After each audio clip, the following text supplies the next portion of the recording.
ನಾನು ಇವತ್ತು ಕೇಕ್ ಮಾಡ್ತಾ ಇದ್ದೀನಿ. 2 ಬಿಸ್ಕೆಟ್ ಪ್ಯಾಕೆಟ್ ತಗೊಳ್ಳಿ, ಸಣ್ಣ ಸಣ್ಣ ಪೀಸ್ ಮಾಡಿ ಮಿಕ್ಸಿ ಜಾರಲ್ಲಿ ಹಾಕೊಳ್ಳೋಣ.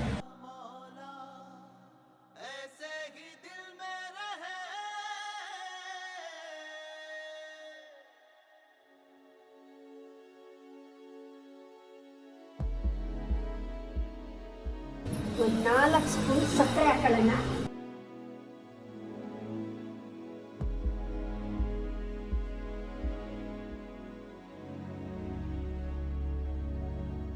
ಬೂಸ್ಟ್ ಪ್ಯಾಕೆಟ್ನ ಕಟ್ ಮಾಡಿ ಹಾಕ್ತಾ ಇದ್ದೀನಿ ಅದಕ್ಕೆ, ಯಾಕೆಂದ್ರೆ ಒಳ್ಳೆ ಫ್ಲೇವರ್ ಇರುತ್ತೆ ಅಂತ ಹಾಕ್ತಾ ಇದ್ದೀನಿ.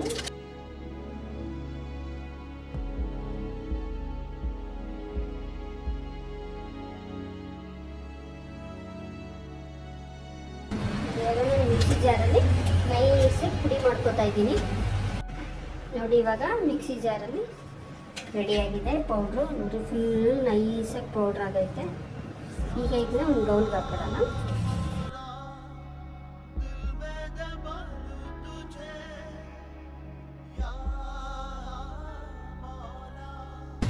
ಇದಕ್ಕೆ ನಾನು ಹಾಲು, ಇದು ಸ್ವಲ್ಪ ಸಂಪ್ಳದ ಅದಕ್ಕೆ ಬರಬೇಕು, ದೋಸೆ ಹಿಟ್ಟಿನ ಸಂಪ್ಳ ಬರುತ್ತಲ್ಲ ಅದಕ್ಕೆ ಬರೋ ತನಕ ಮಿಕ್ಸ್ ಮಾಡ್ಕೊತೀನಿ. ಹಾಲು ಎಷ್ಟು ಬೇಕು ಅಷ್ಟು ಸೇರಿಸ್ಕೊಂಡು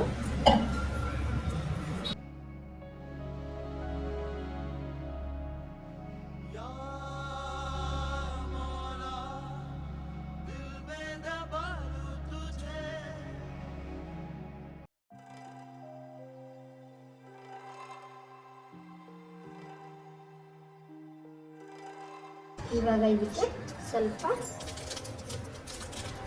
ಸ್ವಲ್ಪ ಏನೋ ಪೌಡ್ರ್ ಸೇರಿಸ್ತಾ ಇದ್ದೀನಿ ನಾನು. ಯಾಕೆ ಅಂತ ಹೇಳಿದ್ರೆ ಕೇಕ್ ಥರ ಒಂದು ಒಳ್ಳೆ ಪ್ಲಂಪಿ ಆಗಬೇಕು ಅಂದರೆ ಏನೋ ಪೌಡ್ರ್ ಹಾಕಬೇಕು.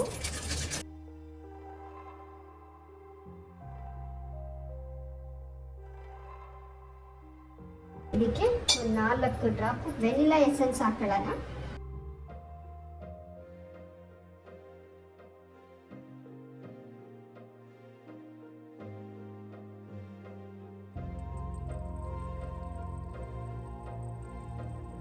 ಈಗ ಇದನ್ನು ನಾವು ಒಂದು ಬೇರೆ ಬೌಲ್ಗೆ ಶಿಫ್ಟ್ ಮಾಡ್ಕೊಳ್ಳೋಣ. ಈ ಥರ ಒಂದು ಬೌಲ್ ತಗೊಂಡು ಈ ಬೌಲ್ಗೆ ಸ್ವಲ್ಪ ತುಪ್ಪ ಹಚ್ಕೋತೀನಿ ನಾನು.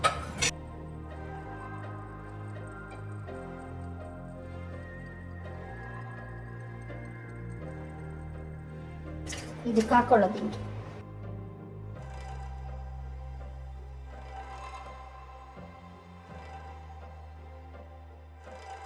ಈಗ ಇದನ್ನು ನಾವು ಸ್ಟೀಮ್ ಮಾಡೋಣ. ಏಕೆಂದರೆ ನಮ್ಮನೇಲಿ ಓವನ್ ಎಲ್ಲ ಏನೂ ಇಲ್ಲ, ಅದಕ್ಕೆ ನಾನು ಇಡ್ಲಿ ಪಾತ್ರೆಯಲ್ಲಿ ಇಟ್ಟು ಸ್ಟೀಮ್ ಮಾಡ್ತೀನಿ. ನೋಡ್ತಾ ಇವಾಗ ಇಡ್ಲಿ ಪಾತ್ರೆ ಇಡ್ತಾ ಇದ್ದೀನಿ. ಅದಕ್ಕೆ ಸ್ವಲ್ಪ ನೀರು ಹಾಕಿ ಅದಕ್ಕೆ ಇವಾಗ ಒಂದು ಮಾಮೂಲಿ ಮಸಾಲೆ ಇಡ್ತಾ ಇದ್ದೀನಿ.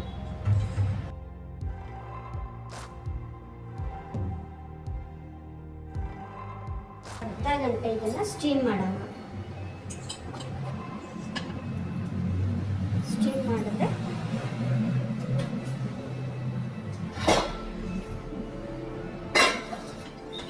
ಅರ್ಧ ಗಂಟೆ ಆಯಿತು. ಇವಾಗ ಕುಕ್ಕರ್ ಮುಚ್ಚಳ ತೆಗಿತಾ ಇದ್ದೀನಿ ನೋಡಿ. ಮೇಲೆ ಹಿಂಗೆ ತರಿಯಾಗಿದ್ರೂ ಹಿಂಗೆ ನೋಡಿ ಸ್ಟಿಕ್ ಇದೆ, ಸ್ಟಿಕ್ಕು ತಗೊಂಡು ಹಿಂಗೆ ಹಾಕ್ತಾ ಇದ್ದೀನಿ ನೋಡಿ. ಕಚ್ಕೋತಾ ಇಲ್ಲ, ನೀಟಾಗಿ ಬರ್ತಾ ಇದೆ ನೋಡಿ, ಏನು ಮೆತ್ಕೊಂಡಿಲ್ಲ.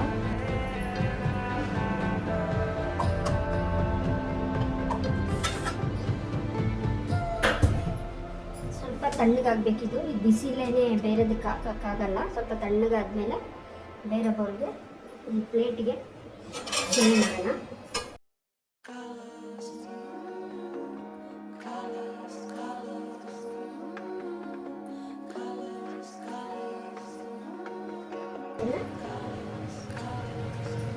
ಇದಕ್ಕೆ ಸ್ವಲ್ಪ ಚಾಕ್ಲೇಟ್ ಪ್ಲೇಟ್ಸ್ ಹಾಕ್ತೀನಿ. ಇದಕ್ಕೆ ಡೈರಿ ಮಿಲ್ಕ್ ಚಾಕ್ಲೇಟ್ ತೊಗೊಳ್ತೀನಿ. ಅದನ್ನು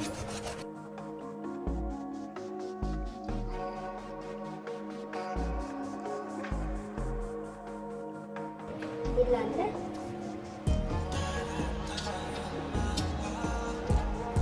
ಚೆನ್ನಾಗಿ ಬಂದಿದೆ, ತಿನ್ನೋಕ್ಕೆ ಒಳ್ಳೆ ಕೇಕ್ ಥರನೇ ಚೆನ್ನಾಗಿ ಬಂದಿದೆ. ಚೆನ್ನಾಗಿ ಬರುತ್ತೆ. ಕೇಕ್ ಥರನೇ ಇದೆ ನೋಡಿ.